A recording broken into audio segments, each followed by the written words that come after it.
नमस्ते। आज हम भारत के मध्यकालीन इतिहास के एक बहुत ही दिलचस्प दौर की बात करने वाले हैं और ये सारी जानकारी लूसेंट सामान्य ज्ञान की किताब पर आधारित नोट्स से ली गई हैं जो अक्सर परीक्षाओं की तैयारी के लिए इस्तेमाल होते हैं। बिल्कुल। तो चलिए इस कहानी की शुरुआत करते हैं भारत पर पहले सफल इस्लामी आक्रमण से। हाँ, तो सबसे पहले भारत पर अरबों का आक्रमण। हमारी नोट्स कहते हैं कि पहला सफल मुस्लिम आक्रमणकारी था मोहम्मद बिन कासिम। जी, 712 ईस्वी में ये पहला सफल आक्रमण था। सिंध और मुल्तान के इलाके में। उस समय सिंध के राजा दाहिर थे ना? हाँ, राजा दाहिर जो चच वंश के थे और राजधानी थी अरोर। लेकिन ये आक्रमण क्यों हुआ? मतलब क्या मकसद था इसका? देखिए, इसके दो मुख्य उद्देश्य बताए जाते हैं। पहला तो था धन लूटना और दूसरा? दूसरा इस्लाम का प्रचार करना। अच्छा, और इस सब की जानकारी हमें मिलती है चचनामा नाम की किताब से। जी, जिसके लेखक अली अहमद हैं। तो ध्यान देने वाली बात यह है कि भारत पर पहला मुस्लिम आक्रमणकारी मोहम्मद बिन कासिम था। ठीक है, तो अरबों के बाद फिर तुर्क आक्रमण का दौर आया और इसमें एक नाम बहुत बड़ा है, महमूद गजनवी। हाँ, गजनवी साम्राज्य 998 से 1030 ईस्वी तक। और उसने भारत पर कुल 17 बार आक्रमण किया। हाँ, 17 बार। उसका पहला आक्रमण 1000 ईस्वी में हुआ था, जिसे वहिंद का युद्ध कहते हैं, जयपाल के विरुद्ध। लेकिन गजनवी का सबसे प्रसिद्ध आक्रमण तो सोमनाथ मंदिर पर था। बिल्कुल, 1025 ईस्वी में सौराष्ट्र गुजरात में। और इसी हमले के बाद उसे मूर्ति भंजक की उपाधि मिली, मतलब आइडल ब्रेकर। सही। लेकिन दिलचस्प बात यह है कि उसके साथ कुछ दरबारी लेखक भी थे। हाँ, जैसे अलबरूनी जिनकी किताब है किताबुल हिंद, और उतबी जिनकी रचना है तारीख-ए-यामिनी, और फिरदौसी भी जिन्होंने शाहनामा लिखी। गजनवी के बाद आता है मोहम्मद गौरी, गौर या ससबानी वंश का। और उसे भारत में मुस्लिम साम्राज्य का वास्तविक संस्थापक माना जाता है।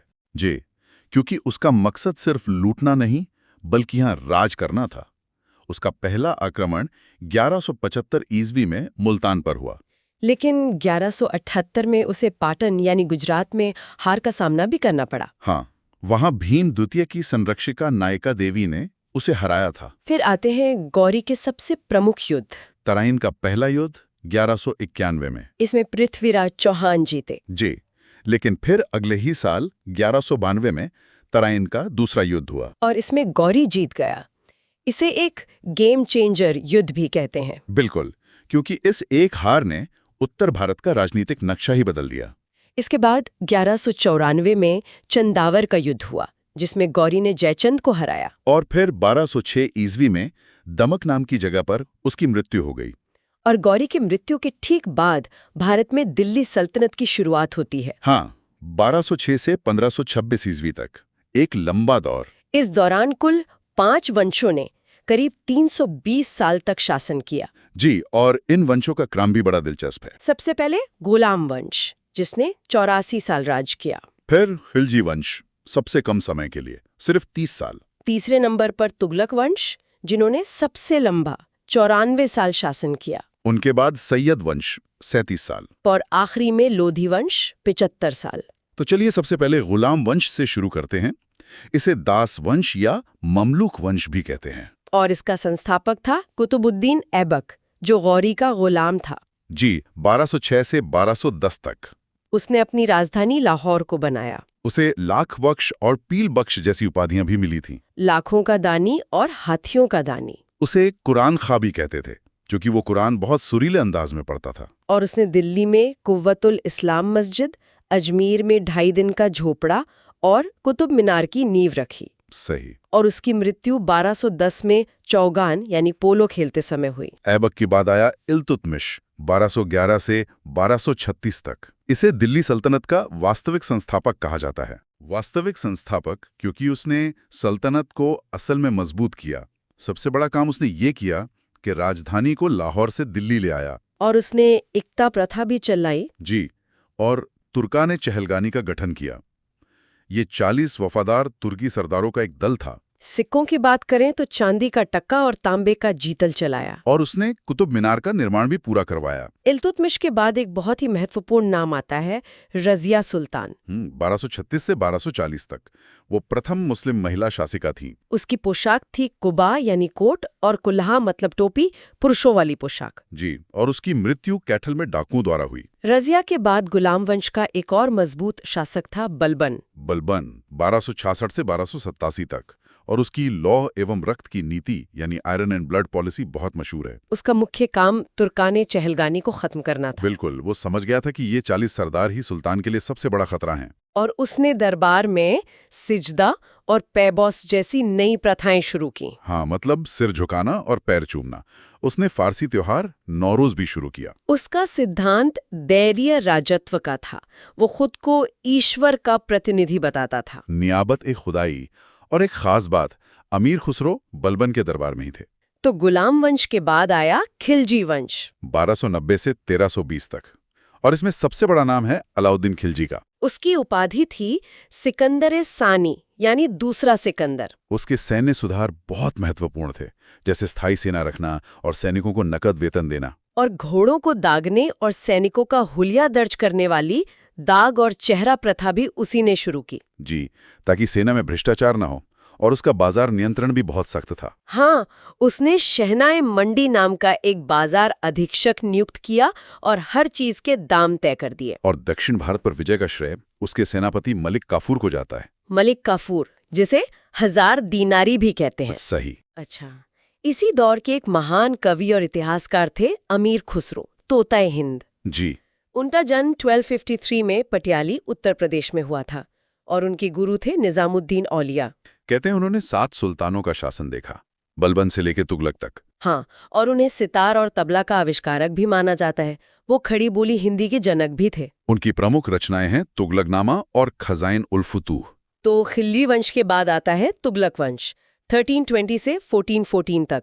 इसका संस्थापक था गयासुद्दीन तुगलक। वो नहरों का निर्माण कराने वाला पहला सुल्तान था। और उसकी मृत्यु लकड़ी का महल गिरने से हुई थी। इसके बाद आया मोहम्मद बिन तुगलक यानी MBT, जी। सल्तनत का सबसे विद्वान शासक, लेकिन उसे पागल सुल्तान भी कहा जाता है। हाँ, क्योंकि उसकी 5 योजनाएं बुरी तरह असफल रहीं। जैसे राजधानी को दिल्ली से दौलताबाद ले जाना, सांकेतिक मुद्रा चलाना और दोआब में टैक्स बढ़ाना। लेकिन उसने कृषि के लिए दीवाने कोही नाम से एक अलग विभाग भी बनाया था। जी, और उसी के समय मोरक्को का यात्री इब्न बतूता भारत आया, जिसने रहला नाम की किताब लिखी। मोहम्मद बिन तुगलक के बाद आया फिरोज शाह तुगलक, FST। उसे उसके कल्याणकारी कामों की वजह से सल्तनत का अकबर भी कहा जाता है। उसने नहरों का सबसे बड़ा जाल बिछवाया, जिसमें 5 बड़ी नहरें थीं। और उसने 300 से ज्यादा नगर बसाए, जैसे हिसार, फिरोजाबाद, जौनपुर। उसने दीवाने खैरात यानी दान विभाग और दीवाने बंदगान, दासों के लिए विभाग भी बनाए। हाँ, कहते हैं उसके पास 1,80,000 दास थे। लेकिन उसने ब्राह्मणों पर भी जजिया कर लगाया था। जी, और उसकी आत्मकथा का नाम है फुतुहात-ए-फिरोज शाही। और तुगलक वंश के अंत में 1398 में तैमूर लंग का आक्रमण हुआ। हाँ, नसरुद्दीन महमूद के समय इस आक्रमण ने सल्तनत को बहुत कमजोर कर दिया। तुगलक वंश के बाद आया सैयद वंश, 1414 से 1451 तक। ये एक शिया वंश था। इसका संस्थापक था खिज़्र खां, जो तैमूर लंग का सेनापति था। और उसने सुल्तान की उपाधि नहीं ली, बल्कि रयत-ए-आला की उपाधि धारण की। जी, इस वंश के बारे में हमें तारीख़ मुबारक शाही से पता चलता है, और ये दिल्ली सल्तनत का सबसे कमजोर वंश था। और सल्तनत का अंतिम वंश था लोधी वंश, 1451 से 1526 तक। ये प्रथम अफगान वंश था। संस्थापक था बहलोल लोदी, जिसने सबसे ज्यादा 38 साल तक शासन किया। लेकिन इस वंश का महानतम शासक था सिकंदर लोदी। उसने 1504 में आगरा बसाया और गज़े सिकंदरी नाम का पैमाना चलाया और गुलरुखी नाम से कविताएं भी लिखता था। बिल्कुल। और इस वंश का अंतिम शासक था इब्राहिम लोदी, जिसका सामना 1526 में पानीपत के प्रथम युद्ध में बाबर से हुआ। हाँ, और इस युद्ध में लोदी हार गया और मुगल वंश की शुरुआत हुई। तो ये तो शासकों और वंशों की बात हुई। सल्तनतकालीन प्रशासन के बारे में कुछ बताइए। देखिए, केंद्रीय प्रशासन का मुखिया तो सुल्तान ही होता था। और प्रधानमंत्री को वजीर कहते थे, जो राजस्व विभाग देखता था। जी, सैन्य विभाग को दीवाने अर्ज कहते थे, जिसे बलबन ने शुरू किया था। दीवाने रिसालत विदेश विभाग था। और सदर उस सुदूर धार्मिक विभाग का प्रमुख था। और सल्तनत काल के प्रमुख टैक्स कौन कौन से थे? मुख्य रूप से 3 थे। खराज, जो गैर मुस्लिमों से लिया जाने वाला भू राजस्व था। ज़कात, जो मुस्लिमों से लिया जाने वाला धार्मिक कर था। और जजिया, जो गैर मुस्लिमों से लिया जाने वाला धार्मिक कर था। विजयनगर साम्राज्य। इन नोट्स में स्थापना से लेकर पतन तक, राजाओं से लेकर आम जिंदगी तक की कई दिलचस्प बातें छुपी हैं। हमारा काम है इन मोतियों को धागे में पिरोना और देखना कि ये मिलकर क्या तस्वीर बनाते हैं। बिल्कुल, और शुरुआत कहानी के नाम से ही होती है। 1336 में इस साम्राज्य की नींव रखी गई। नाम है विजयनगर, जिसका सीधा सा मतलब है जीत का शहर या सिटी ऑफ विक्ट्री। मतलब नाम में ही एक तरह का आत्मविश्वास और महत्वाकांक्षा झलकती है। हाँ, ये कोई साधारण नाम नहीं है, ये एक ऐलान है। और इस ऐलान को करने वाले थे 2 भाई, हरिहर और बुक्का। दिलचस्प बात यह है कि नोट्स में लिखा है कि ये दोनों भाई पहले वारंगल के काकतीय वंश के सामंत थे। मतलब वो पहले किसी और के लिए काम करते थे और फिर उन्होंने अपना खुद का साम्राज्य खड़ा कर दिया। और ऐसा करने की प्रेरणा उन्हें मिली अपने गुरु संत विद्यारण्य से। अक्सर इतिहास में ऐसे बड़े साम्राज्यों की नींव के पीछे कोई ना कोई आध्यात्मिक या बौद्धिक शक्ति होती है, और यहाँ वो भूमिका संत विद्यारण्य ने निभाई। अच्छा, अब आते हैं राजधानी पर, हम्पी। और यहाँ नोट्स में एक बहुत ही बेसिक लेकिन जरूरी बात पर जोर दिया गया है। ये तुंगभद्रा नदी के किनारे थी। हम अक्सर किलों और महलों के बारे में सोचते हैं, लेकिन किसी भी बड़े शहर के लिए पानी का स्रोत ही तो उसकी जीवन रेखा होता है। बिल्कुल सही। और ये भी बताया गया है कि तुंगभद्रा कृष्णा नदी की सहायक नदी है। मतलब ये एक बहुत बड़े और उपजाऊ नदी तंत्र का हिस्सा था, जो खेती और व्यापार के लिए वरदान रहा होगा। और इस पूरे साम्राज्य की राजकीय भाषा तेलुगु थी, जिससे हमें उस इलाके की सांस्कृतिक पहचान का भी अंदाजा लगता है। चलिए अब जरा शासकों की बात करते हैं। पहला वंश था संगम वंश। सूची में पहला नाम है हरिहर प्रथम का, जिनकी उपाधि थी महाराज। एक सीधी साधी लेकिन सम्मानजनक उपाधि। लेकिन उनके बाद जो हरिहर द्वितीय आए, उनके बारे में एक ही लाइन लिखी है, पर वो बहुत कुछ कहती है। लिखा है कि उन्होंने श्रीलंका पर आक्रमण किया था। ये बात सोचने वाली है, क्योंकि ये सिर्फ जमीनी लड़ाई नहीं है। इसका मतलब है कि विजयनगर के पास अपनी नौसैनिक शक्ति भी रही होगी और वो समुद्र पार अपना प्रभाव बढ़ाने का इरादा रखते थे। ये तो बहुत बड़ा कदम था। मतलब वो सिर्फ अपने आसपास के इलाकों से ही संतुष्ट नहीं थे। सूची में अगला नाम है देवराय प्रथम का। इनके बारे में 2-3 बातें हैं जो दिखाती हैं कि वो एक दूरदर्शी शासक थे। पहली, उन्होंने तुंगभद्रा नदी पर एक बांध बनवाया। और ये कोई मामूली बात नहीं है। बांध बनाने का मतलब है पानी का मैनेजमेंट, सिंचाई की बेहतर व्यवस्था, और इसका सीधा असर खेती पर पड़ता है। मतलब वो साम्राज्य की आर्थिक बुनियाद को मजबूत कर रहे थे। एक समृद्ध साम्राज्य के लिए एक खुशहाल किसान जरूरी है। इसी के साथ एक और बात है, उन्होंने अपनी सेना में तुर्की सैनिकों को भर्ती किया। ये भी एक बड़ा स्ट्रेटेजिक फैसला था। इसका क्या मतलब हो सकता है? देखिए, उस दौर में तुर्की सैनिक अपनी तीरंदाजी के लिए बहुत मशहूर थे। उन्हें सेना में शामिल करने का मतलब है कि देवराय प्रथम अपनी सेना को आधुनिक बनाना चाहते थे। वो दुश्मनों की ताकत को पहचानते थे और उसी की काट अपनी सेना में शामिल कर रहे थे। ये उनकी व्यवहारिक सोच को दिखाता है। और इन्हीं के समय में इटली से एक यात्री निकोलो कोंटी भी आया था।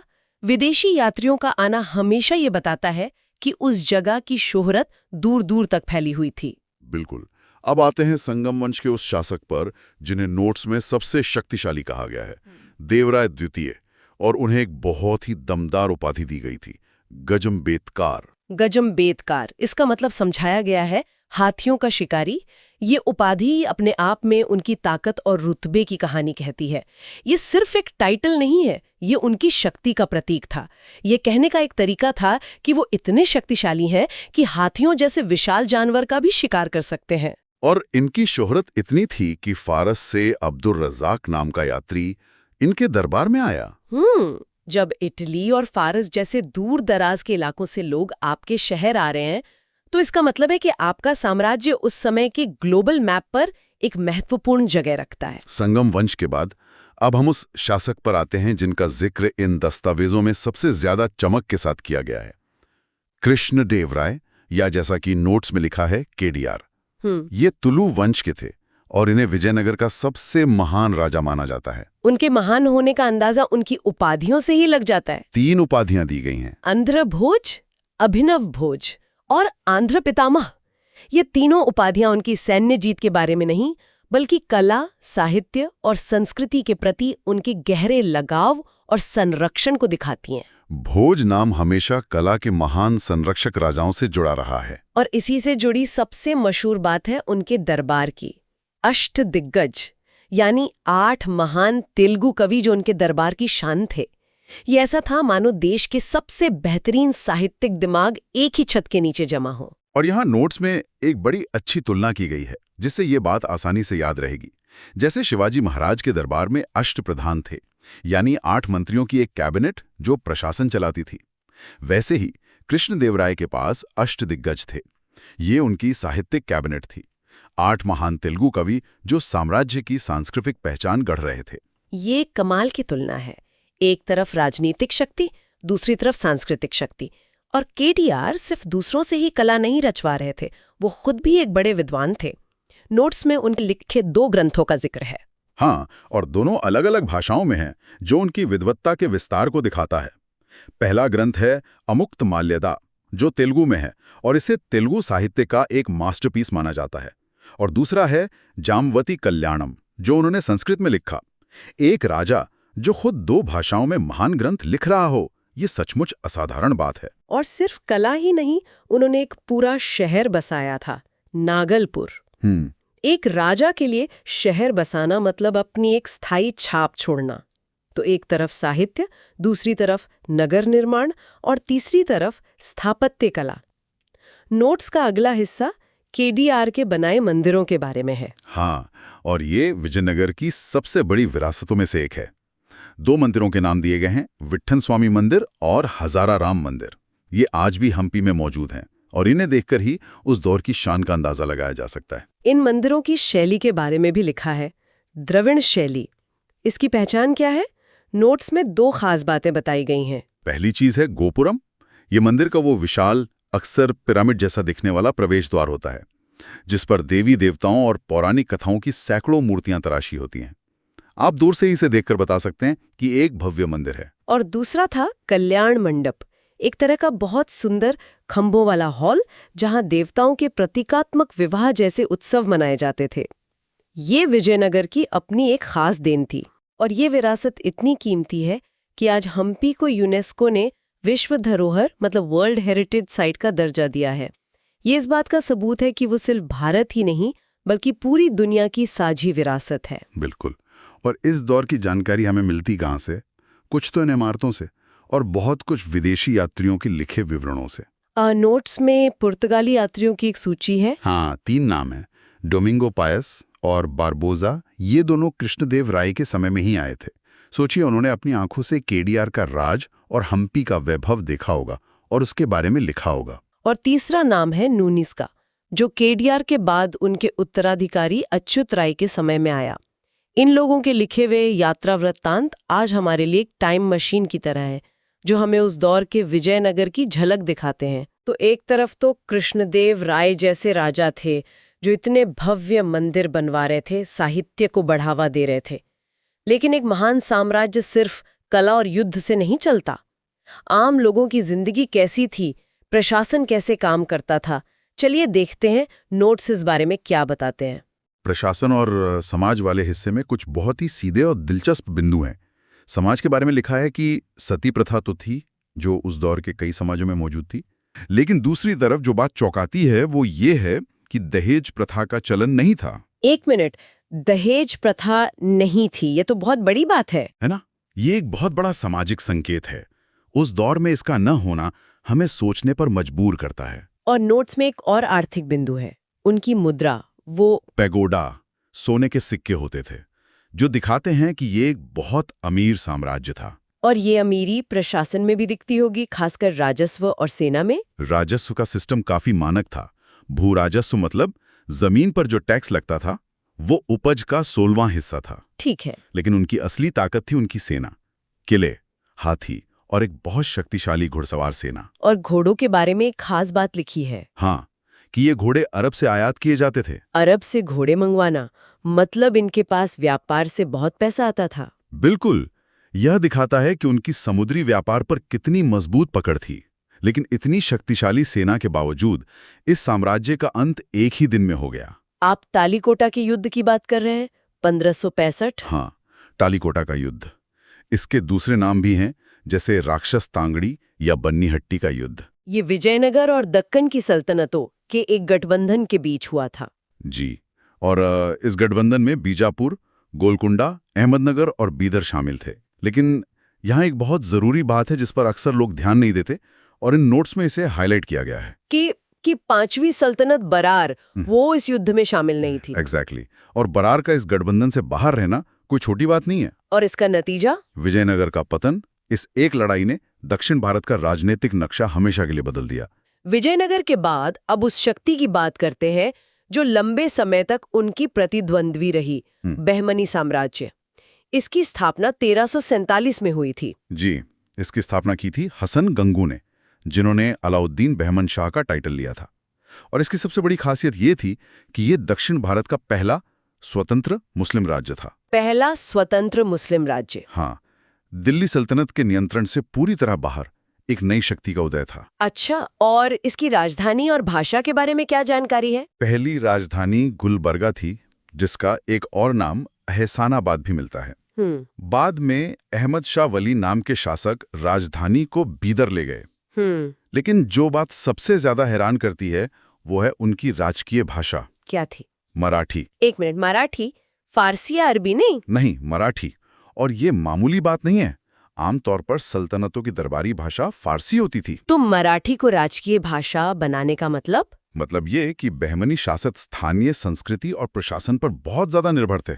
ये एक बड़ा संकेत है। और इनका सबसे बड़ा संघर्ष विजयनगर से था। बिल्कुल, और वो भी तुंगभद्रा दोआब के लिए, दो नदियों के बीच की उपजाऊ जमीन। हाँ, ये उस दौर का इकोनॉमिक सुपर हाईवे था, जिसके लिए दोनों साम्राज्य किसी भी हद तक जाने को तैयार थे। और फिर, जैसा कि बड़े साम्राज्यों के साथ होता है, बहमनी साम्राज्य भी बिखर गया। हाँ, और इसके टूटने से 5 नई दक्कन सल्तनतें बनी। चलिए एक एक करके इन पर नजर डालते हैं।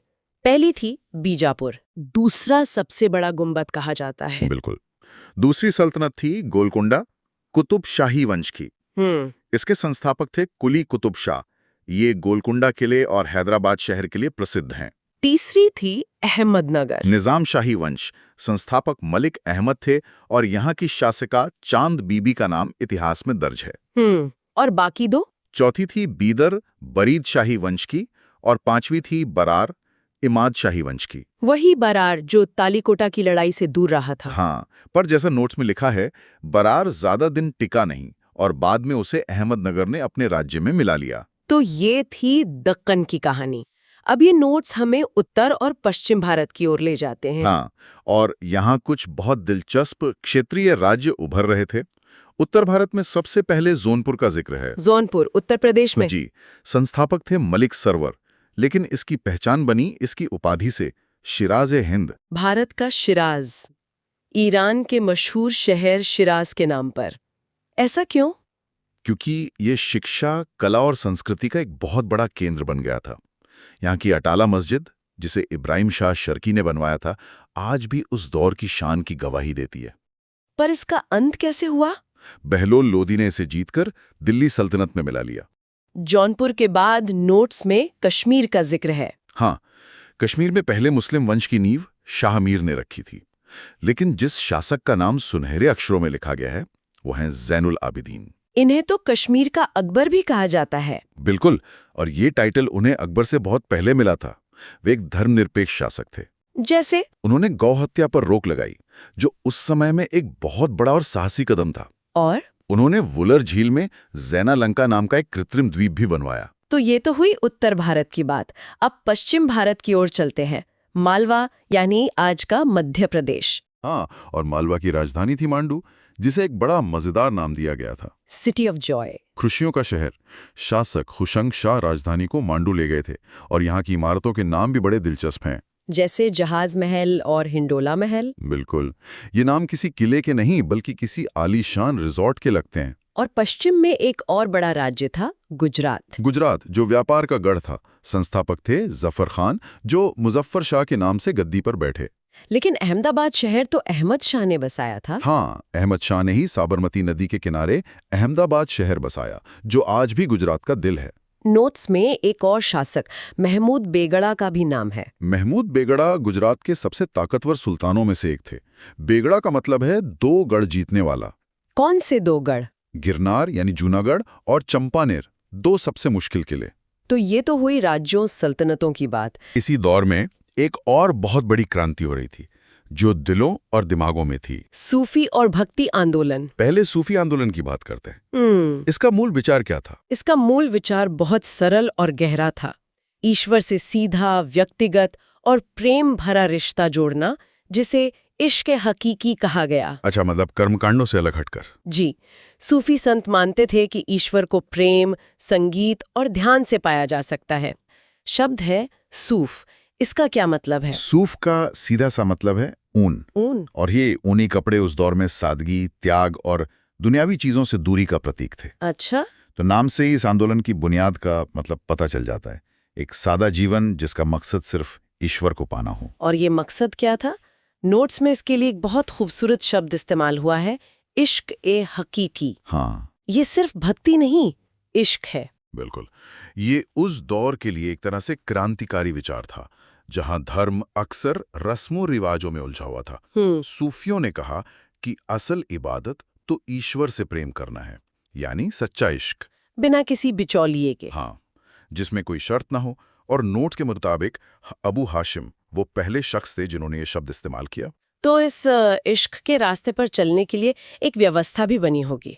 नोट्स में पीर, मुरीद और खानगाह, इन 3 शब्दों का जिक्र है। जी, ये इस व्यवस्था के 3 स्तंभ लगते हैं। हाँ, इन्हें समझना जरूरी है। देखिए, पीर या मुर्शिद यानी गुरु, जो रास्ता दिखाते हैं। ठीक है। मुरीद यानी शिष्य, जो उस रास्ते पर चलना सीखता है। और इन दोनों की मुलाकात का केंद्र था खानगाह, यानी एक तरह का आश्रम।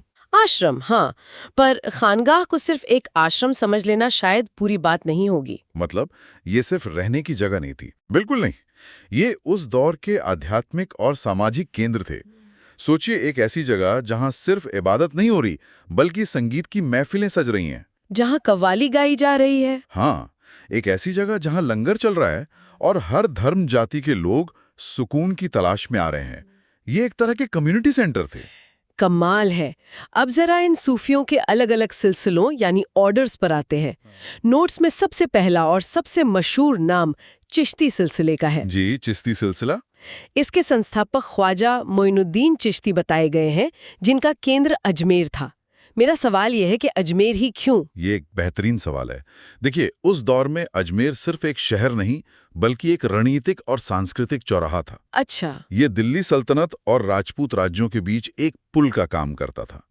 तो ख्वाजा साहब ने ऐसी जगह को अपना केंद्र बनाकर ये संदेश दिया कि उनका दरवाजा सबके लिए खुला है, चाहे वो शासक हो या आम इंसान, हिंदू हो या मुसलमान, सबके लिए। और इसी खुलेपन की वजह से शायद इनकी विशेषताएं भी ऐसी थीं जो लोगों को अपनी ओर खींचती थीं।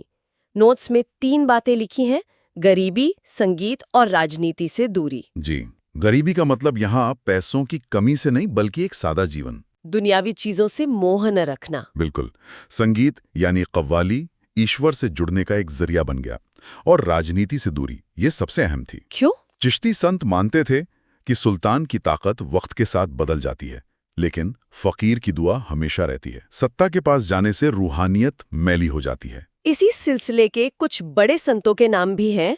बाबा फरीद, जो निजामुद्दीन औलिया के गुरु थे, और फिर निजामुद्दीन औलिया। हाँ, जिनके नाम के साथ एक मशहूर किस्सा जुड़ा है, हुजूर दिल्ली अभी दूर है। ये सिर्फ एक कहावत नहीं है। नहीं, इसके पीछे पूरी कहानी है। असल में दिल्ली के सुल्तान गयासुद्दीन तुगलक और निजामुद्दीन औलिया के बीच रिश्ते कुछ ठीक नहीं थे। सुल्तान बंगाल से जंग जीतकर लौट रहा था और उसने औलिया साहब को दिल्ली छोड़ने का फरमान भेजा। तब औलिया साहब ने कहा था, हनूज दिल्ली दूरस्त, यानी हुजूर दिल्ली अभी दूर है। और हुआ भी यही। दिल्ली पहुंचने से पहले ही एक लकड़ी का महल गिरने से सुल्तान की मौत हो गई। और फिर आते हैं अमीर खुसरो, जिन्हें भारत का तोता कहा जाता है। हाँ, वो औलिया साहब के सबसे प्यारे मुरीद थे। खुसरो इस गंगा जमनी तहजीब की सबसे बड़ी मिसाल हैं। सही। वो एक ही साथ फारसी और हिंदवी मतलब खड़ी बोली में लिख रहे थे। उन्होंने ही सितार और कव्वाली को वो रूप दिया जो हम आज जानते हैं। तो ये तो हुआ चिश्ती सिलसिला, लेकिन नोट्स में दूसरे सिलसिलों का भी जिक्र है जिनकी सोच काफी अलग थी, जैसे सुहरावर्दी सिलसिला। हाँ, और यही बात मध्यकालीन भारत को दिलचस्प बनाती है। सुहरावर्दी सिलसिला ज्यादातर सिंध और मुल्तान के इलाके में था। व्यापार के बड़े केंद्र। बिल्कुल। तो इन संतों का मानना था कि राज्य के साथ अच्छे संबंध बनाकर ज्यादा लोगों का भला किया जा सकता है। तो ये चिश्तियों के बिल्कुल उलट थे। हाँ, ये अमीर संत थे, सरकारी पद और जमीनें भी स्वीकार करते थे। वो राजनीति से दूरी नहीं बल्कि उसे प्रभावित करने में यकीन रखते थे। और फिर एक तीसरा सिलसिला है नक्शबंदी। नोट्स में इन्हें कट्टर या रूढ़िवादी बताया गया है। जी। और ये भी कि औरंगजेब इनका अनुयायी था। जी। नक्शबंदी सिलसिले का उदय उस दौर में हुआ जब मुगल साम्राज्य अपनी इस्लामी पहचान को लेकर ज्यादा सख्त हो रहा था। अच्छा। ये मानते थे कि इस्लाम को उसके शुद्ध रूप में बनाए रखना जरूरी है, और इन्होंने संगीत जैसी चीजों का विरोध भी किया। तो औरंगजेब की नीतियों पर इस सिलसिले का काफी असर देखा जा सकता है। तो एक ही आंदोलन के भीतर इतनी अलग अलग विचारधाराएं, एक तरफ राजनीति से पूरी तरह दूरी, दूसरी तरफ सरकारी पद और तीसरी तरफ कट्टरपंथ। यही इन नोट्स का सबसे बड़ा निचोड़ है। ये आंदोलन शून्य में नहीं चल रहे थे। इनकी विचारधाराएं उस समय की राजनीति, समाज और भूगोल का आईना थी। तो सूफी आंदोलन एक तरह से इस्लाम के भीतर से उठी प्रेम और इंसानियत की एक लहर थी। और दिलचस्प बात यह है कि लगभग उसी दौर में भारत की अपनी जमीन से भी एक ऐसी ही शक्तिशाली आवाज उठ रही थी। वो था भक्ति आंदोलन। हाँ, जो जाति पाति और कर्मकांड को चुनौती दे रहा था। बिल्कुल, जैसे दो नदियां अलग अलग पहाड़ों से निकलकर एक ही सागर में मिलने जा रही हों। सही कहा। नोट्स के मुताबिक भक्ति आंदोलन की शुरुआत दक्षिण भारत में 7वीं सदी के आसपास हो गई थी। यहाँ दो बड़े समूह थे, अलवार और नयानार। जी। अलवार संत जो विष्णु भक्त थे और नयानार संत जो शिव भक्त थे। और ये दोनों ही समूह समाज के हर तबके से आते थे, है ना? जी हाँ, और यही इस आंदोलन की सबसे बड़ी ताकत थी। इन 12 अलवार और 63 नयानार संतों में ब्राह्मण भी थे, और वो लोग भी जिन्हें उस समय नीची जाति का समझा जाता था। और उन्होंने संस्कृत के बजाय स्थानीय भाषाओं में गीत लिखे। हाँ, जैसे तमिल में, ताकि आम इंसान भी ईश्वर से जुड़ सके। ये तो दक्षिण की बात हुई। नोट्स में एक दोहा है जो बताता है कि ये लहर उत्तर भारत तक कैसे पहुंची। भक्ति द्राविड़ उपजी, लाए रामानंद। ये एक पंक्ति में पूरे आंदोलन के सफर को बता देती है। भक्ति का उदय दक्षिण भारत यानी द्राविड़ प्रदेश में हुआ, और रामानंद जैसे संत इसे गंगा के मैदानों तक ले आए। बिल्कुल, उन्होंने संस्कृत के ज्ञान को आम लोगों की भाषा में परोसा और कहा कि ईश्वर की भक्ति का हक हर किसी को है, चाहे उसकी जाति कुछ भी हो। और यहीं से ये आंदोलन दो बड़ी धाराओं में बढ़ जाता है, जैसा कि नोट्स में बताया गया है, निर्गुण और सगुण। हाँ, ये सिर्फ दो शब्द नहीं है, ये ईश्वर को देखने के दो अलग अलग नजरिए हैं। बिल्कुल। निर्गुण का मतलब है वो जिसके कोई गुण या आकार ना हो। इस धारा के संत मानते थे कि ईश्वर कण कण में है, वो एक निराकार शक्ति है, उसे मूर्तियों में या मंदिरों में नहीं खोजा जा सकता। सही। इसीलिए इन्होंने मूर्ति पूजा का विरोध किया और ज्ञान और ईश्वर के नाम मतलब नाम जाप को ही मोक्ष का रास्ता बताया। कबीर, गुरु नानक, रैदास, ये सब इसी धारा के संत थे। जी। वहीं दूसरी तरफ थी सगुण धारा। सगुण यानी गुणों के साथ। ये मानते थे कि ईश्वर निराकार जरूर है, लेकिन वो अपने भक्तों के लिए रूप भी धारण करता है, अवतार लेता है। हाँ, जैसे राम और कृष्ण। तो अगर ईश्वर का एक रूप है तो उसकी मूर्ति भी हो सकती है, उसकी लीलाओं का गान भी हो सकता है। इनका रास्ता ज्ञान का नहीं बल्कि प्रेम और समर्पण का था। बिल्कुल। तुलसीदास, सूरदास, मीराबाई, ये सब उस साकार ईश्वर के प्रेम में डूबे हुए थे। तो कबीर और नानक जैसे संत ईश्वर को एक निराकार शक्ति के रूप में देख रहे थे, लेकिन सगुण भक्ति की धारा शायद लोगों के दिलों के और भी करीब थी। आपने बिल्कुल सही पकड़ा।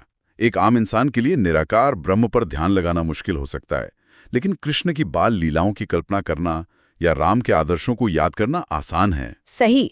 सगुण भक्ति ने ईश्वर को एक मानवीय रूप दिया जिससे एक भावनात्मक रिश्ता बन सका। चलिए अब इन धाराओं के कुछ प्रमुख संतों पर आते हैं। जैसा कि नोट्स में बताया गया है, निर्गुण धारा में सबसे बड़ा नाम कबीरदास का है। हाँ, एक जुलाहा जो उस दौर के सबसे बड़े दार्शनिकों में से एक बन गया। कबीर की सबसे बड़ी खासियत थी उनकी बेबाकी और उनका साहस। वो किसी एक धर्म के होके नहीं रहे। उन्होंने अपनी सदुक्कड़ी यानी पंचमेल खिचड़ी भाषा में हिंदू और मुस्लिम दोनों के आडंबरों पर बराबर चोट की। उन्होंने कहा, कांकर पाथर जोरी के मस्जिद लई बनाए, ता चढ़ी मुल्ला बांग दे, क्या बहरा हुआ खुदाए। तो मुसलमानों से भी सवाल पूछा और हिंदुओं को भी नहीं छोड़ा। हाँ, पाहन पूजे हरि मिले तो मैं पूजूं पहाड़। बिल्कुल। उनका ग्रंथ बीजक आज भी सामाजिक और धार्मिक पाखंड पर सबसे तीखा व्यंग्य है। वो कहते थे, ईश्वर न मंदिर में है न मस्जिद में, वो तो हर सांस में है। जी। निर्गुण धारा के दूसरे बड़े स्तंभ थे गुरु नानक देव। उन्होंने तो एक नए धर्म की ही नींव रख दी। जी, सिख धर्म की। उनका मूल सिद्धांत था एक ओंकार, ईश्वर एक है। ये निर्गुण भक्ति का सार है। लेकिन नानक देव सिर्फ उपदेश देकर नहीं रुके, उन्होंने अपने विचारों को जमीन पर उतारा। उन्होंने लंगर मतलब सामुदायिक रसोई की शुरुआत की, जहां राजा और रंग सब एक साथ बैठकर भोजन करते थे। हाँ, ये जाति व्यवस्था पर एक सीधा और व्यवहारिक प्रहार था। अब बात करते हैं सगुण धारा के संतों की। यहाँ सबसे पहले तुलसीदास का नाम है, जो राम भक्त थे। नोट्स में लिखा है कि वो अकबर के समकालीन थे। ये जानना बहुत जरूरी है। जिस दौर में मुगल साम्राज्य अपने चरम पर था, उसी दौर में तुलसीदास अवधी भाषा में रामचरितमानस लिख रहे थे। उन्होंने राम की कहानी को आम आदमी के आंगन तक पहुंचा दिया। बिल्कुल। आज भी उत्तर भारत के करोड़ों घरों के लिए ये सिर्फ एक किताब नहीं, बल्कि जीने का तरीका है। और जहां तुलसी के राम मर्यादा पुरुषोत्तम थे, वहीं सूरदास के कृष्ण नटखट और प्रेमी थे। हाँ, सूरदास ने कृष्ण की भक्ति में ब्रज भाषा को साहित्य के शिखर पर पहुंचा दिया। उनके गुरु थे वल्लभाचार्य। अच्छा। सूरदास ने अपने ग्रंथ सूरसागर में कृष्ण के बाल रूप का ऐसा सजीव वर्णन किया है कि पढ़ते हुए लगता है जैसे सब कुछ आंखों के सामने हो रहा हो। और प्रेम की बात हो तो मीराबाई का जिक्र कैसे नहीं होगा, एक राजकुमारी जिसने राजमहल छोड़कर अपने कृष्ण के लिए जोगन बनना चुना। मीराबाई का विद्रोह उस दौर के किसी भी संत से बड़ा था। वो एक महिला थी, एक राजपूत विधवा, जिनसे समाज 100 तरह के नियमों की उम्मीद करता था, लेकिन उन्होंने उन सभी बंधनों को तोड़ दिया। उन्होंने कहा कि उनका पति, उनका प्रेमी, उनका सब कुछ सिर्फ कृष्ण है। उनकी पदावली के भजन आज भी भक्ति, प्रेम और विद्रोह का सबसे बड़ा प्रतीक है। और इस लिस्ट में आखिरी नाम है चैतन्य महाप्रभु का, जिनका संबंध बंगाल से था। उनकी देन क्या थी? चैतन्य महाप्रभु ने भक्ति को एक सामूहिक उत्सव बना दिया। उन्होंने कीर्तन प्रणाली को लोकप्रिय बनाया। कीर्तन यानी समूह में ईश्वर का नाम गाना, नाचना और भक्ति में झूमना। उन्होंने कहा कि ईश्वर तक पहुंचने के लिए बड़े बड़े ज्ञान या योग की जरूरत नहीं, बस सच्चे दिल से उसका नाम लेना ही काफी है। ये भक्ति का सबसे सरल और आनंदमयी रूप था। हाँ, जो बंगाल से निकलकर पूरे भारत में फैल गया। हम बात कर रहे हैं मुगल साम्राज्य की। बिल्कुल। हमारे पास जो स्रोत है वो हमें 1526 में बाबर के आगमन से लेकर 1707 में औरंगजेब की मृत्यु तक के दौर में ले जाते हैं। हाँ। तो आज हम अपने स्रोतों के जरिए ये समझने की कोशिश करेंगे कि कैसे कुछ लोगों ने हिंदुस्तान में अपनी सल्तनत कायम की। और उससे भी जरूरी, वो कौन सी नीतियां थीं जिन्होंने उन्हें यहाँ का सबसे शक्तिशाली साम्राज्य बना दिया। और शायद वो कौन सी गलतियां थीं जिनके कारण ये ताश के पत्तों की तरह बिखरने लगा। बिल्कुल। ये कहानी सिर्फ जीत और हार की नहीं है, बल्कि एक पहचान बनाने और उसे बदलने की भी है। तो चलिए शुरू करते हैं। तो सबसे पहला और बुनियादी सवाल तो यही है कि ये मुगल आखिर थे कौन? मुगल शब्द सुनकर तो मंगोल याद आते हैं, लेकिन स्रोत कहते हैं कि ये असल में तुर्क थे। ये क्या उलझन है? आपने बिल्कुल सही नस पकड़ी है। ये उनकी पहचान का सबसे दिलचस्प पहलू है। अच्छा। वो दो महान योद्धा वंशों का, आप कह सकते हैं, एक मिश्रण थे। पिता की तरफ से वे तुर्की विजेता तैमूर के वंशज थे। हाँ, जिस पर उन्हें बहुत गर्व था। बहुत गर्व था। और अपनी माँ की तरफ से वे मंगोल शासक चंगेज खान के वंशज थे। ओह।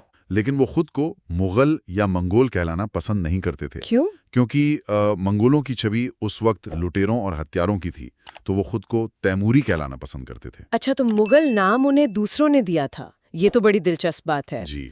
तो चलिए इसकी शुरुआत करते हैं। सबसे पहले इन नोट्स में मुगल शासकों की पहचान के बारे में क्या बताया गया है? देखिए, सबसे पहली और दिलचस्प बात यह है कि ये सभी शासक खुद को बादशाह कहते थे, सुल्तान नहीं। अच्छा, ये एक बड़ा अंतर है। बहुत बड़ा।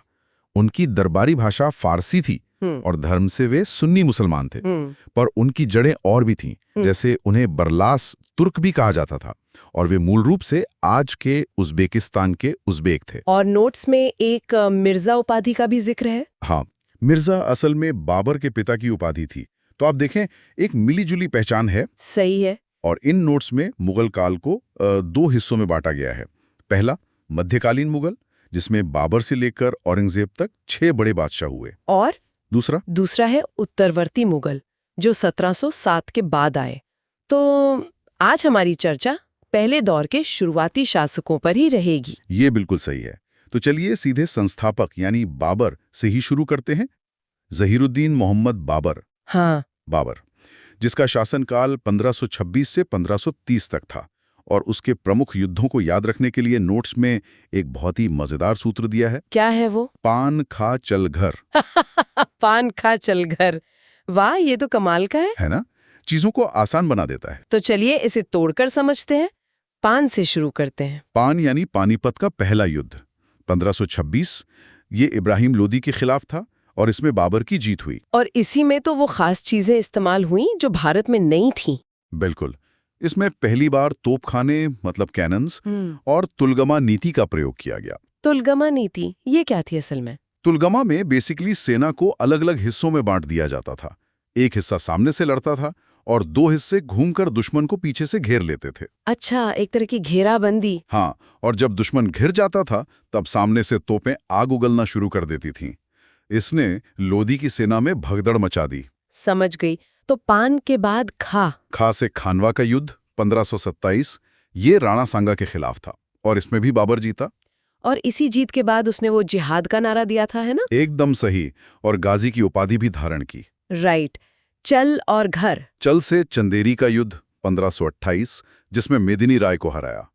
और घर से घाघरा का युद्ध 1529, जिसमें अफगानों पर विजय मिली। और घाघरा के युद्ध की एक खास बात ये थी कि ये जल और थल मतलब जमीन और पानी दोनों पर लड़ा गया था। ये तो हुई युद्ध की बातें। बाबर के व्यक्तिगत जीवन के बारे में भी कुछ है इन नोट्स में? हाँ, बिल्कुल है। बाबर ने अपनी आत्मकथा तुजो के बाबरी या बाबरनामा खुद लिखी थी। और वो भी तुर्की भाषा में? हाँ, तुर्की में। उसे बागवानी का बहुत शौक था और उसने आगरा में आराम बाग भी बनवाया था। अच्छा। उसकी मृत्यु तो आगरा में हुई, लेकिन उसकी कब्र काबुल में है, जो भारत के बाहर है। बाबर के बाद आता है हुमायूं का दौर। उसके नाम का मतलब तो भाग्यशाली है, पर क्या उसका जीवन भी वैसा ही था? नोट्स क्या कहते हैं? नोट्स के हिसाब से तो बिल्कुल नहीं। हुमायूं का जीवन बहुत संघर्षों से भरा था। उसका शासनकाल 2 हिस्सों में बटा है, 1530 से 1540 और फिर 15 साल के निर्वासन मतलब एग्जाइल के बाद 1555 से 1556 तक। और ये बीच के 15 साल? उन 15 सालों में शेरशाह सूरी का राज था। अच्छा। और हुमायूं के बारे में एक और बात थी ना, ज्योतिष वाली। हाँ, वो ज्योतिष में बहुत विश्वास करता था, इतना कि सप्ताह के 7 दिन अलग अलग रंग के कपड़े पहनता था। ये तो सच में बहुत अजीब है। बिल्कुल। उसकी जो सबसे बड़ी हार थी वो थी 1539 में चौसा का युद्ध और 1540 में कन्नौज या बिलग्राम का युद्ध। दोनों शेरशाह से? हाँ, दोनों में वो शेरशाह से हारकर भारत छोड़ने पर मजबूर हो गया। और उसकी वापसी? उसकी वापसी हुई 1555 में सरहिंद के युद्ध से, जहां उसने सिकंदर सूर को हराया। पर बेचारा ज्यादा दिन राज नहीं कर पाया। दीनपना लाइब्रेरी की सीढ़ियों से गिरकर उसकी मृत्यु हो गई। तो उन बीच के 15 सालों में जिसने शासन किया, शेरशाह सूरी, वो एक बहुत ही महत्वपूर्ण शासक लगता है। बिल्कुल। शेरशाह सूरी, जिसका शासन 1540 से 1545 तक था, वो सूर वंश से था, जिसे दूसरा अफगान वंश भी कहते हैं। उसका बचपन का नाम फरीद खान था, है ना? हाँ, फरीद खान। और कहते हैं एक शेर को मारने पर उसे शेर खान की उपाधि मिली। उसके प्रशासनिक सुधारों की बहुत बात होती है। हाँ, क्योंकि वो बहुत जबरदस्त थे। उसने भूमि को मापने के लिए 32 अंक वाला सिकंदरी गज का इस्तेमाल किया, ताकि नापजोक सही हो। बिल्कुल। और लगान उपज का 13 भाग तय कर दिया। और किसानों के लिए उसने पट्टा और कबूलियत की व्यवस्था दी। ये क्या था? देखिए, पट्टा एक दस्तावेज था जिसमें लिखा होता था कि किसान की जमीन कितनी है और उसे कितना लगान देना है। ठीक है। और कबूलियत वो दस्तावेज था जिस पर किसान दस्तखत करके इन शर्तों को कबूल करता था। इससे बिचौलिए खत्म हो गए। ये तो बहुत ही मतलब सिस्टमैटिक तरीका है। हाँ, उसने सिक्के भी चलाए, चांदी का रुपया और तांबे का दाम। और जीटी रोड? जीटी रोड, जिसे सड़क-ए-आज़म भी कहते हैं, उसी ने बनवाई थी।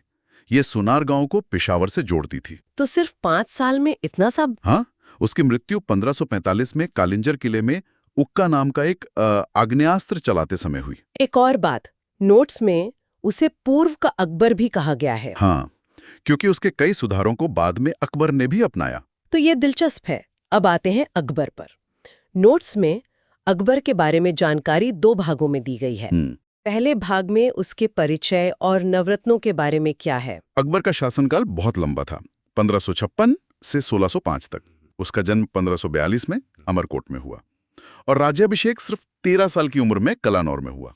और उसका संरक्षक था बैरम खां। हाँ, और 1556 में हुआ पानीपत का दूसरा युद्ध हेमू के खिलाफ, जिसमें अकबर या कहूं कि बैरम खान की जीत हुई। और एक बात जो हमेशा हैरान करती है कि अकबर अनपढ़ था। हाँ, वो अनपढ़ था, लेकिन विद्वानों का बहुत सम्मान करता था, उनका संरक्षक था और वो नगाड़ा नाम का वाद्य यंत्र बजाता था। और उसके दरबार में थे नवरत्न। हाँ, 9 रत्न, जिनमें सबसे प्रमुख थे बीरबल, जिनका असली नाम महेश दास था।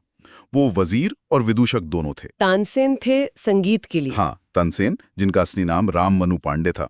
फिर मानसिंह थे सेनापति और टोडरमल थे वित्त या राजस्व मंत्री। और अबुल फजल? अबुल फजल लेखक थे, जिन्होंने अकबरनामा लिखी। इनके अलावा फैजी, मुल्ला दोप्याजा, हकीम हुमाम और अब्दुल रहीम खाने खाना भी थे। तो एक पूरी टीम थी एक्सपर्ट्स की। बिल्कुल। अब अकबर के दूसरे भाग पर आते हैं, जिसमें उसके महत्वपूर्ण कामों और सुधारों का जिक्र है, खासकर तारीखों के साथ। हाँ, ये बहुत महत्वपूर्ण है। नोट्स में साल के हिसाब से उसके काम दिए गए हैं। जैसे 1562 में उसने दास प्रथा का अंत किया। हम्म।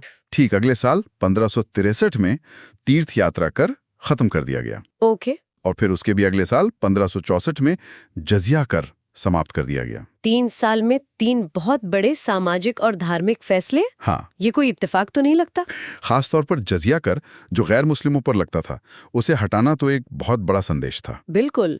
और नोट्स में तो इसके आगे मोस्ट इम्पोर्टेंट भी लिखा है। अच्छा, क्या ये नोट्स बताते हैं कि ये किसी बड़ी सोच का हिस्सा थे? सीधा सीधा तो नहीं, लेकिन अगर हम लिस्ट में आगे देखें तो एक कनेक्शन दिखता है। इन सुधारों के कुछ साल बाद 1582 में अकबर ने दीन इलाही की स्थापना की। अच्छा, दीने इलाही। जी, ये एक तरह का नया धार्मिक विचार था, जिसमें सभी धर्मों की अच्छी बातों को शामिल करने की कोशिश की गई थी।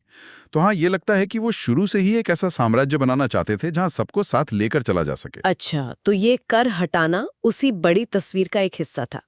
नोट्स में ये भी लिखा है कि दीने इलाही को अपनाने वाले पहले हिंदू बीरबल थे। जी, ये तो हुए सामाजिक सुधार। प्रशासन के बारे में भी नोट्स में कुछ है? हाँ, प्रशासनिक सुधारों में 2 चीजों का जिक्र है। पहली है मनसबदारी प्रथा, मनसबदारी प्रथा, जो 1580 में शुरू हुई, और दूसरी है दहसाला बंदोबस्त, जिसे टोडरमल ने लागू किया था। मनसबदारी प्रथा, ये शब्द सुनने में थोड़ा भारी लगता है। क्या हम इसे आसान भाषा में समझ सकते हैं? नोट्स के हिसाब से ये किस तरह का सिस्टम था? आसान भाषा में कहें तो ये एक तरह का मिलिट्री और सिविल सर्विस का मिला-जुला सिस्टम था। अच्छा। साहब से एक रैंक या मनसब दिया जाता था।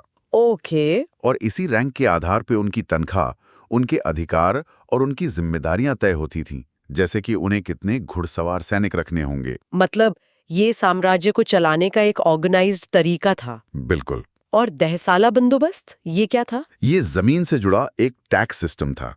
टोडरमल ने इसे लागू किया था और इसमें पिछले 10 सालों की पैदावार का औसत निकालकर लगान तय किया जाता था। अच्छा। इससे किसानों और साम्राज्य दोनों के लिए एक निश्चितता आ गई थी। समझ गई। तो अकबर ने समाज, प्रशासन और अर्थव्यवस्था तीनों को सुधारने की कोशिश की। नोट्स में एक तस्वीर भी है फतेहपुर सीकरी के बुलंद दरवाजे की। हाँ, इसके बारे में क्या लिखा है? तस्वीर के नीचे साफ लिखा है कि यह बुलंद दरवाजा गुजरात विजय के उपलक्ष्य में बनवाया गया था। अच्छा। यानी अकबर सिर्फ सुधारक ही नहीं, एक विजेता भी थे और अपनी जीतों को इस तरह की शानदार इमारतों से अमर बनाना जानते थे। तो अकबर ने एक मजबूत, व्यवस्थित और काफी हद तक एक सहिष्णु साम्राज्य की नींव रखी। अब देखते हैं कि उनके बेटे जहांगीर ने इस विरासत को कैसे आगे बढ़ाया, या उन्होंने अपना ध्यान किसी और चीज पर लगाया। नोट्स के मुताबिक उनके दौर को चित्रकला का स्वर्ण काल कहा गया है। हाँ, और यहीं से प्राथमिकताओं का बदलाव दिखना शुरू हो जाता है। कैसे? जहां अकबर का जोर सिस्टम बनाने पर था, वहीं जहांगीर का झुकाव कला की तरफ ज्यादा था। नोट्स में उनके बारे में कुछ बुनियादी बातें बताई गई हैं।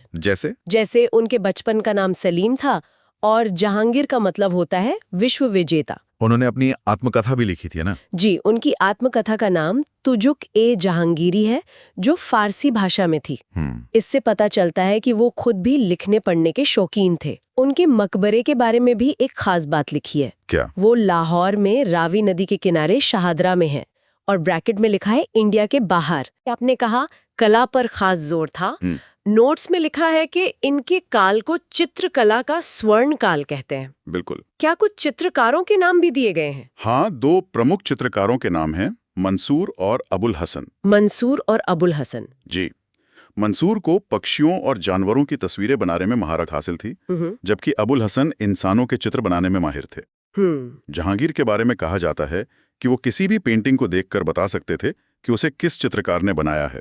यहाँ तक कि अगर एक ही तस्वीर में अलग अलग हिस्से अलग अलग लोगों ने बनाए हों तो भी। कमाल है। लेकिन उनके दौर में सिर्फ कला ही नहीं थी। नोट्स में कुछ और घटनाओं का भी जिक्र है, जिनमें से एक काफी गंभीर है। आप सिखों के 5वें गुरु अर्जुन देव वाली घटना की बात कर रही हैं? हाँ, नोट्स में साफ लिखा है कि जहांगीर ने सिखों के 5वें गुरु अर्जुन देव को फांसी दिलवाई और इसकी वजह बताई गई है खुसरो की मदद करने पर। और खुसरो जहांगीर का बेटा था? हाँ, उनका ही बेटा था जिसने अपने पिता के खिलाफ बगावत कर दी थी। ये अकबर की नीतियों से काफी अलग है। एक तरफ वो इबादत खाने में सभी धर्म गुरुओं से बात कर रहे हैं और यहाँ उनके बेटे ने एक धर्म गुरु को फांसी दे दी। बिल्कुल। यहीं से वो बदलाव दिखने लगता है जिसकी हम बात कर रहे थे। सही बात है। और इसी दौर में एक और बड़ी घटना हुई। नोट्स के मुताबिक पहला अंग्रेज कैप्टन हॉकिंस और थॉमस रो दरबार में आए। अच्छा, ये तो भारत में ब्रिटिश प्रभाव की शुरुआत थी। हाँ, एक तरफ मुगल कला अपने शिखर पर थी और दूसरी तरफ भविष्य में साम्राज्य के लिए सबसे बड़ा खतरा दरवाजे पर दस्तक दे रहा था। नोट्स में एक तस्वीर भी है जिसमें एक जंजीर और घंटी दिख रही है। ये क्या है? ये न्याय की जंजीर यानी चेन ऑफ जस्टिस है। न्याय की जंजीर? हाँ, नोट्स बताते हैं कि ये आगरा के किले में लगाई गई थी। कोई भी आम इंसान जिसे लगता था कि उसके साथ अन्याय हुआ है, वो इस जंजीर को खींच सकता था ताकि उसकी फरियाद सीधे बादशाह तक पहुंच सके। ये तो बड़ा दिलचस्प विरोधाभास है। एक तरफ गुरु को फांसी और दूसरी तरफ आम इंसान के लिए न्याय की जंजीर। जहांगीर का दौर काफी जटिल लगता है। हाँ, कला और क्रूरता, न्याय और विदेशी शक्तियों का आगमन सब एक साथ चल रहा था। तो जहांगीर के कला प्रेम के बाद नोट्स हमें उनके बेटे शाहजहां के दौर में ले जाते हैं। जी। अगर जहांगीर का दौर चित्रकला के लिए था तो शाहजहां का दौर वास्तुकला यानी आर्किटेक्चर के लिए था। नोट्स में इसे स्थापत्य कला का स्वर्ण काल कहा गया है। और ये उपाधि बिल्कुल सही लगती है। शाहजहां का नाम आते ही लोगों के मन में शानदार इमारतें आ जाती हैं। नोट्स के मुताबिक उनके बचपन का नाम खुर्रम था, लेकिन उनकी असली पहचान उनके बनवाए गए निर्माणों से है। और उस लिस्ट में सबसे पहला नाम जाहिर है ताजमहल का ही होगा। जी बिल्कुल। नोट्स में लिखा है कि ताजमहल मुमताज महल की याद में बनवाया गया था और इसे बनने में 22 साल लगे। 22 साल? हाँ, ये शाहजहां के प्यार और उनकी दौलत दोनों का प्रतीक बन गया। लेकिन उन्होंने सिर्फ ताजमहल ही नहीं बनवाया। हाँ, दिल्ली की 2 सबसे मशहूर इमारतें भी उन्हीं की देन है। बिल्कुल। दिल्ली का लाल किला और जामा मस्जिद, दोनों का जिक्र नोट्स में है। इससे पता चलता है कि शाहजहां का इरादा सिर्फ आगरा तक सीमित नहीं था, वो दिल्ली को भी अपनी शक्ति का केंद्र बनाना चाहते थे। इन इमारतों के अलावा एक और बहुत कीमती चीज का जिक्र है, मयूर सिंहासन यानी पीकॉक थ्रोन। हाँ, मयूर सिंहासन। इसके बारे में नोट्स में क्या लिखा है? नोट्स बताते हैं कि इसके कलाकार का नाम बेबादल खान था। ये सिंहासन सोने और बेशकीमती हीरो जवाहरात से जड़ा हुआ था। अच्छा? लेकिन इससे जुड़ा एक और तथ्य नोट्स में एक तीर बनाकर अलग से लिखा गया है, जो मुगल साम्राज्य के भविष्य की तरफ इशारा करता है। वो क्या है? उसमें लिखा है, मयूर सिंहासन पर बैठने वाला अंतिम शासक मोहम्मद शाह था, जिसे नादिर शाह लूट ले गया। ओहो। यानी जो शाहजहां ने बनवाया वो आगे चलकर साम्राज्य के हाथ से निकल गया। ये एक तरह से पतन की शुरुआत का संकेत है। जहां एक तरफ शाहजहां ये सब कुछ बनवा रहे थे, वहीं उनके परिवार में सब ठीक नहीं था। नोट्स में उनके बेटों का भी जिक्र है। हाँ, और यहाँ कहानी एक दुखद मोड़ लेती है। उनके एक बेटे दारा शिकोह के बारे में लिखा है कि वो एक विद्वान था। अच्छा, विद्वान? जी। उसने उपनिषदों का फारसी में अनुवाद किया, जिसे सिर्रे अकबर कहा गया। वो शायद अपने परदादा अकबर की सोच को आगे बढ़ाना चाहता था। लेकिन ऐसा हो नहीं पाया। नहीं हो पाया। नोट्स का अगला ही बिंदु है पुत्रों में उत्तराधिकार युद्ध। War of succession. हाँ, यानी गद्दी के लिए भाइयों में खूनी लड़ाई हुई। दारा शिकोह विद्वान था, लेकिन उसका भाई औरंगजेब ज्यादा चालाक और एक बेहतर सेनापति साबित हुआ। और इस लड़ाई का अंत शाहजहां के लिए बहुत बुरा हुआ। बहुत ही बुरा।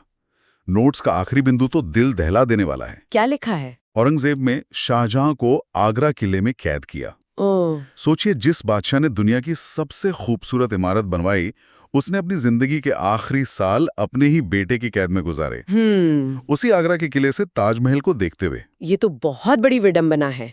जिस आगरा किले में उनके पिता जहांगीर ने न्याय की जंजीर लगवाई थी, हाँ, उसी किले में शाहजहां को उनके ही बेटे ने कैद कर लिया। बिल्कुल। और इसी के साथ हम कहानी के आखिरी और सबसे विवादित शासक औरंगजेब पर आते हैं। नोट्स में उन्हें जिंदा पीर और आलमगीर कहा गया है। जिंदा पीर का मतलब होता है जीवित संत। हाँ, उन्हें ये उपाधि इसलिए दी गई क्योंकि वो बहुत सादा जीवन जीते थे। अच्छा, कुरान की नकलें बनाते थे और टोपियां सिलकर अपना खर्च चलाते थे। अच्छा। लेकिन उनके शासन का एक दूसरा पहलू भी था। नोट्स में उन्हें अंतिम शक्तिशाली मुगल बादशाह भी कहा गया है। उनके राज्याभिषेक के बारे में भी एक अजीब बात लिखी है। हाँ, नोट्स के मुताबिक उनका राज्याभिषेक 2 बार हुआ। 2 बार? जी। पहली बार 1658 में आगरा में, जब उन्होंने अपने पिता को कैद किया और दारा शिकोह को हराया, और दूसरी बार 1659 में दिल्ली में, जब उन्होंने अपने बाकी भाइयों को भी रास्ते से हटा दिया था। नोट्स उनके शासन करने के तरीकों और उनकी धार्मिक सोच के बारे में क्या कहते हैं? यहीं पर हमें अकबर की नीतियों से 180 डिग्री का घुमाव देखने को मिलता है। अच्छा। नोट्स में उन्हें एक कट्टर सुन्नी मुसलमान बताया गया है, जो शरीयत के अनुसार शासन चलाते थे। अकबर जहां सबको साथ लेकर चल रहे थे, वहीं औरंगजेब का जोर इस्लामिक कानून को सख्ती से लागू करने पर था।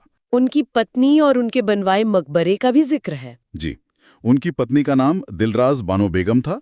औरंगाबाद में उनके मकबरे बीबी का मकबरा का जिक्र है। ओके। लेकिन नोट्स में इसके बारे में एक तीखी टिप्पणी की गई है। इसे ताजमहल की फुहड़ नकल कहा गया है। फुहड़ नकल? हाँ, इससे लगता है कि औरंगजेब में अपने पिता जैसी कला की समझ या उसे संरक्षण देने की इच्छा नहीं थी। और ये बात नोट्स के अगले हिस्से से और भी साफ हो जाती है, जहां उन चीजों की लिस्ट है जिन पर औरंगजेब ने प्रतिबंध लगाया था। हाँ, प्रतिबंध बैंड शीर्षक के तहत एक पूरी लिस्ट है। क्या क्या था उस लिस्ट में? इसके मुताबिक उन्होंने संगीत और नृत्य पर रोक लगा दी। ओह। झरोखा दर्शन, यानी बादशाह का अपनी प्रजा को बालकनी से दर्शन देने की जो प्रथा थी, उसे बंद करवा दिया। अच्छा। नौरोज का पारसी त्योहार मनाना बंद करवा दिया, और होली दिवाली जैसे त्योहारों के सार्वजनिक उत्सव पर भी पाबंदी लगा दी। ये तो अकबर की नीतियों से एकदम उलट है। एकदम। अकबर ने इबादत खाने में हर धर्म पर चर्चा को बढ़ावा दिया और औरंगजेब त्योहारों पर ही रोक लगा रहे हैं। तो ये पाबंदियां तो सामाजिक स्तर पर थीं, लेकिन उनकी इस सोच का असर बड़ी नीतियों पर भी पड़ा होगा। यकीनन। और इन नोट्स में इसका सबसे बड़ा उदाहरण है 1669 में जजिया कर का फिर से लागू किया जाना। अच्छा, जजिया कर। ये एक बहुत बड़ा और विवादास्पद फैसला था। ये क्या था, थोड़ा सा समझाएंगे? मतलब नोट्स के हिसाब से? नोट्स में तो बस इतना लिखा है कि इसे पुनः लागू किया गया, पर इसका मतलब था गैर मुस्लिमों पर लगने वाला एक खास टैक्स, जिसे अकबर ने हटा दिया था करीब 100 साल पहले। बिल्कुल। तो उसे वापस लाना एक बहुत बड़ा कदम था, जो अकबर की नीति से ठीक उलट था। तो ये सिर्फ एक टैक्स नहीं था, बल्कि एक बड़ा राजनीतिक और धार्मिक संदेश भी था। हाँ, और शायद इसी वजह से उनके दौर में इतने टकराव भी हुए, जिसका जिक्र नोट्स में आगे है ना? हाँ, प्रमुख कलुषित यानी मेजर कॉन्फ्लिक्ट्स के तहत 3 बड़े संघर्षों की बात की गई है। पहला है सिखों के साथ। इसमें साफ लिखा है कि 9वें सिख गुरु तेग बहादुर की हत्या करवाई गई, और उसका कारण बताया गया है इस्लाम न कबूलना। दूसरा बड़ा संघर्ष मराठाओं के साथ दिखता है। यहाँ शिवाजी के साथ हुई पुरंदर की संधि का जिक्र है, और ये भी कि ये संधि जयसिंह ने करवाई थी। और फिर शिवाजी को आगरा में कैद करने की बात भी है। ये उस दौर की बहुत बड़ी घटना थी। हाँ, शिवाजी का वहां से भाग निकलना तो इतिहास की एक निर्णायक घटना बन गया। और तीसरा संघर्ष जाटों के साथ, जिसमें गोकुल और राजाराम के विद्रोह का उल्लेख है। तो कुल मिलाकर ये दौर टकरावों से भरा हुआ था। और इन सभी नीतियों और टकरावों के पीछे की जो सोच थी, वो शायद इन नोट्स की एक लाइन में सिमट जाती है। आप उस लक्ष्य की बात कर रहे हैं ना? हाँ, इसे दारुल हर्ब, काफिरों का देश, को दारुल इस्लाम में बदलना था। ये एक बहुत ही महत्वपूर्ण पंक्ति है। दारुल हर्ब मतलब युद्ध की भूमि, और दारुल इस्लाम मतलब इस्लाम की भूमि। तो ये एक लाइन उनके पूरे शासनकाल की वैचारिक दिशा को साफ कर देती है। बिल्कुल। और इतने उतार चढ़ाव और साकत के बाद नोट्स उनके अंत के बारे में एक बड़ी सीधी सादी बात बताते हैं कि उनकी मृत्यु 1707 में खुल्दाबाद में हुई और उनकी कब्र साधारण मिट्टी की थी। ये एक बहुत बड़ा विरोधाभास है ना। एक तरफ दुनिया के सबसे अमीर साम्राज्यों में से एक का बादशाह और दूसरी तरफ खुद के लिए ऐसी सादगी। ये उनके व्यक्तिगत चरित्र को दिखाता है जो शायद उनके सार्वजनिक जीवन से काफी अलग था। ये वाकई में सोचने वाली बात है। और ये विरोधाभास हमें सीधे हमारे अगले विषय पर ले आता है, मुगल प्रशासन पर। हाँ, एक तरफ शासक की व्यक्तिगत सोच थी तो दूसरी तरफ एक विशाल प्रशासनिक ढांचा जो पीढ़ियों से चला आ रहा था। सही कहा। अगला सेक्शन है मुगल प्रशासन, एडमिनिस्ट्रेशन। इसमें प्रशासनिक ढांचे को समझाया गया है। सबसे ऊपर सूब यानी प्रांत, उसके नीचे सरकार मतलब जिला, फिर परगना और सबसे छोटी इकाई थी गांव। और गांव के मुखिया के लिए पटेल या मुकद्दम जैसे शब्द इस्तेमाल होते थे। मतलब प्रशासन की पकड़ जमीनी स्तर तक थी। हाँ, और न्याय व्यवस्था का आधार भी बताया गया है, कुरान, इस्लामिक कानून। ये बात फिर से औरंगजेब के शासन के तरीके से जुड़ जाती है। बिल्कुल। अच्छा, अब आते हैं उन पदों पर जो इस पूरे सिस्टम को चलाते थे। नोट्स में 4 सबसे महत्वपूर्ण पदों की लिस्ट है। अभी इसी के पास थी। दूसरा पद था मीर बख्शी, सैन्य विभाग यानी आर्मी का प्रमुख। साम्राज्य की सुरक्षा की पूरी जिम्मेदारी इसी के कंधों पर। और तीसरा पद है सदरुस सद्र यानी धार्मिक मामलों का मंत्री। ये पद तो औरंगजेब के दौर में बहुत ही ज्यादा शक्तिशाली हो गया होगा। हाँ, जब शासन ही शरीयत पर आधारित हो तो ये मंत्री तो ताकतवर होगा ही। और आखिर में काजी यानी जज। तो वजीर, मीर बख्शी, सदरुस सद्र और काजी, ये 4 स्तंभ थे जिन पर मुगल प्रशासन टिका हुआ था। ये एक मजबूत सिस्टम था जो बादशाह के बदलने पर भी चलता रहता था। तो हमने औरंगजेब की निजी सोच और इस मजबूत प्रशासनिक ढांचे दोनों को देखा। अब इन नोट्स का आखिरी हिस्सा, परीक्षा विशेषांक। हाँ, इसमें कुछ बिखरे हुए लेकिन जरूरी तथ्य हैं जो हमारी अब तक की बातचीत से जुड़ते हैं। रैपिड फायर जैसा कुछ कह सकते हैं। चलिए एक एक कर देखते हैं। पहला, भारत के बाहर मकबरे बाबर का काबुल में और जहांगीर का लाहौरों में। ये साम्राज्य की जड़ों और उसके फैलाव को दिखाता है ना? हाँ। दूसरा बिंदु दोहराता है कि 2 बार राज्याभिषेक औरंगजेब का हुआ था। ये बात नोट्स बनाने वाले के लिए काफी जरूरी लगी होगी। लगता तो है। फिर है कि सीढ़ियों से गिरकर मृत्यु हुमायूं की हुई थी। कितनी अलग अलग किस्मत है, एक सत्ता के लिए इतनी लड़ाई लड़ता है और एक बस सीढ़ियों से गिर जाता है। अगला बिंदु अकबर और औरंगजेब के बीच एक दिलचस्प तुलना करता है। हिंदी संस्कृत के संबंध में लिखा है कि अकबर के काल में तुलसीदास थे। ये अकबर के दौर के मिले जुले सांस्कृतिक माहौल को दिखाता है जो औरंगजेब के दौर से काफी अलग था। बिल्कुल। और औरंगजेब के अंतिम शक्तिशाली बादशाह होने का नतीजा क्या निकला, इसका भी एक संकेत है। मयूर सिंहासन वाला बिंदु? हाँ, मयूर सिंहासन को नादिर शाह लूट ले गया था, जिसे ईरान का नेपोलियन कहा गया है। सत्ता कितनी कमजोर हो गई थी। सही कनेक्शन है। एक और बिंदु अकबर के मकबरे के बारे में है, सिकंदरा में। उसकी विशेषता बताई गई है कि वो गुंबद विहीन है। और आखिरी बिंदु फिर से वही बात दोहराता है, अंतिम शक्तिशाली बादशाह औरंगजेब 1707 तक। तो एक तरह से ये नोट्स जहां से शुरू हुए वहीं आके खत्म होते हैं। और इसी के साथ ये नोट्स भी। आखिरी लाइन है, मध्यकालीन इतिहास समाप्त। एक पल का ठहराव।